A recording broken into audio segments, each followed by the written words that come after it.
Hello everyone, this is Mark Harrell, Senior Pastor of Forest Hills Baptist Church in Wilson, North Carolina. So glad that you could join me again.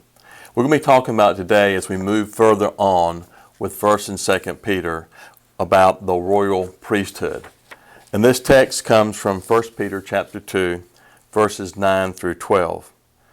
And we're called to be a chosen race, a royal priesthood, and a holy nation. So starting off with verse 9 in chapter 2 in 1 Peter. But you are a chosen race, a royal priesthood, a holy nation, a people for his own possession, that you may proclaim the excellencies of him who called you out of darkness into his marvelous light. Once you were not his people, but now you are God's people. Once you had not received mercy, but now you have received mercy. Beloved, I urge you as sojourners and exiles to abstain from passions of the flesh, which wage war against your soul. Keep your conduct among the Gentiles honorable, so that when they speak against you as evildoers, they may see your good deeds and glorify God on the day of visitation. Now, as we look at this text, we understand he's speaking to Jews and Gentiles because this letter was a circular letter. It went out to all the churches in Asia and Asia Minor. As we look at this text, we also have to understand some background on who were the priests and what's the difference between a Levite and the priest. So from the Biblical Theology Bulletin, Mark Luther quotes this: Jewish and Christian traditions typically look back on the priests of Israel as a group associated with the temple in Jerusalem, descending from Moses' brother Aaron, and representing a unique and exclusive lineage devoted to worship of Israel's deity, Yahweh, and charged with the teachings of that deity's will. This is not necessarily a mistaken perspective, but it is a dramatic flattening of a far more complex social, ideological, theological, and political reality. The priesthood in ancient Israel eventually became a group generally recognized in Jewish and Christian tradition as described above. But this occurred over a very long period of time that saw the rise and fall and transformation of other groups, practices, traditions, ideas, structures, and teachings. Priests were thus representatives to the people, to Yahweh. But priests also stood as representatives of Yahweh to the people. And in this context, identifying and clarifying the purpose of a given ritual, ratifying or setting in concrete tradition by the recitation of laws or the record of legal precedent, and preserving and catalog of hymns and prayers that the deity would expect or even demand be recited at specific locations. In Exodus 19, verses 5 through 6, it says, Now therefore, if you will indeed obey my voice and keep my covenant, you shall be my treasured possession among all peoples, for all the earth is mine, and shall be to me a kingdom of priests and a holy nation.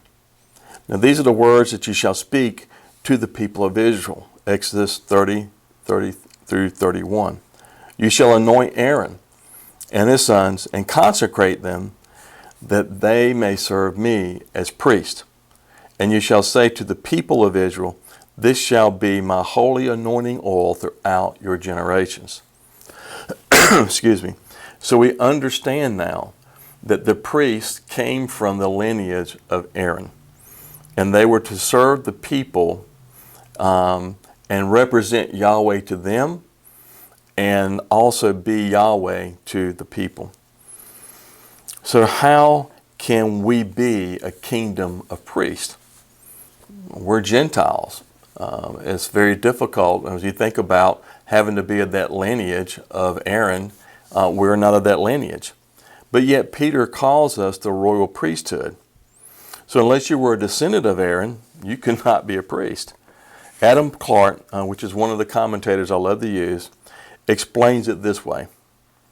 They should be a holy nation, saved from their sins, righteous in their conduct, holy in their hearts, every external rite, R-I-T-E, being not only a significant ceremony, but also a means of conveying light and life, grace and peace to every person who consciously used it.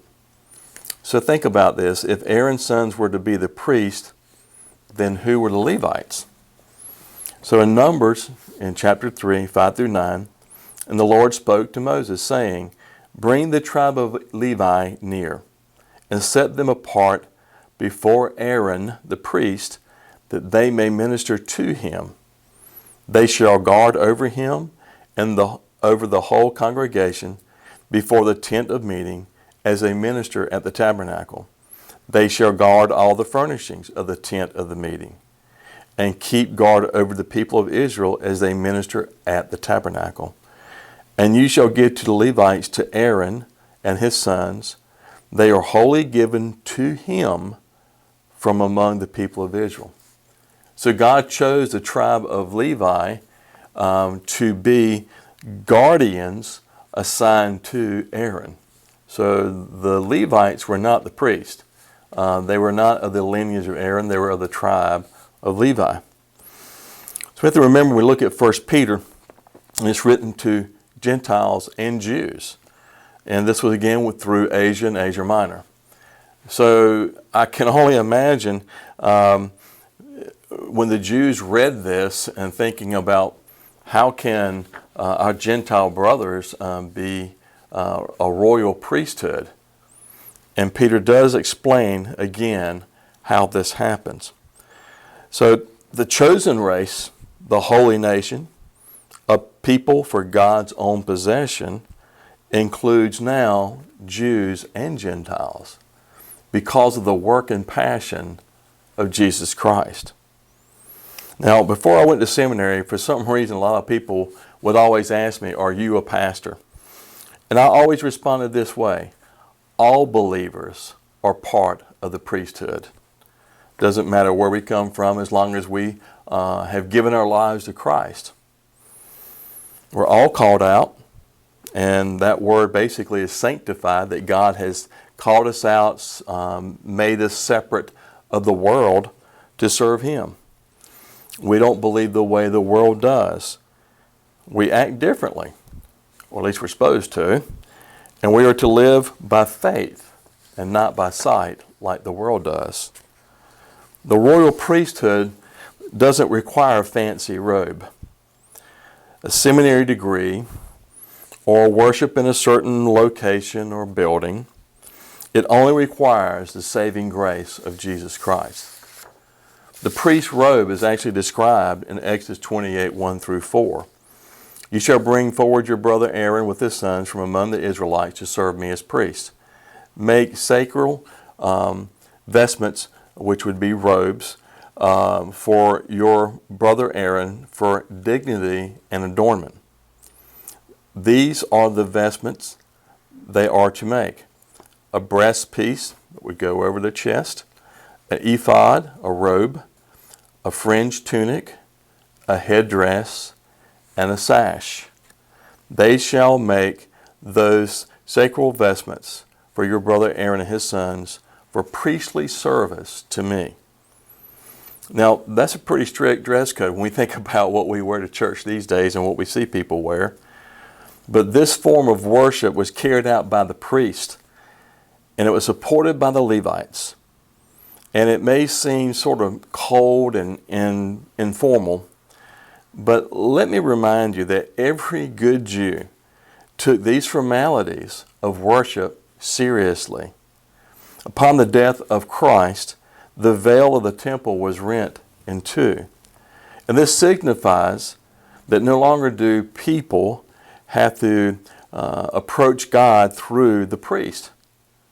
That we have a direct relationship now with God the Father because of the passion and work of Christ. And now we are considered, and Peter was trying to tell us this, part of the royal priesthood. Now in Ezekiel 36:26, I always think about this verse and how things were to change. And changes included, no longer do you need a priest to have a relationship with God. He says, I will give you a new heart and a new spirit, and I will put within you. I will remove the heart of stone from your flesh and give you a heart of flesh. Now let me ask you this question. Do you have this new heart of flesh that Ezekiel is talking about? This new spirit that he prophesied about? If you have, then you're part of the royal priesthood. So if someone asks you, like they've asked me, are you a minister? You all can say, yes, we are. We're part of the priesthood of the believer. We've been sanctified. That means being called out to be different from the world. And that's part of who we are.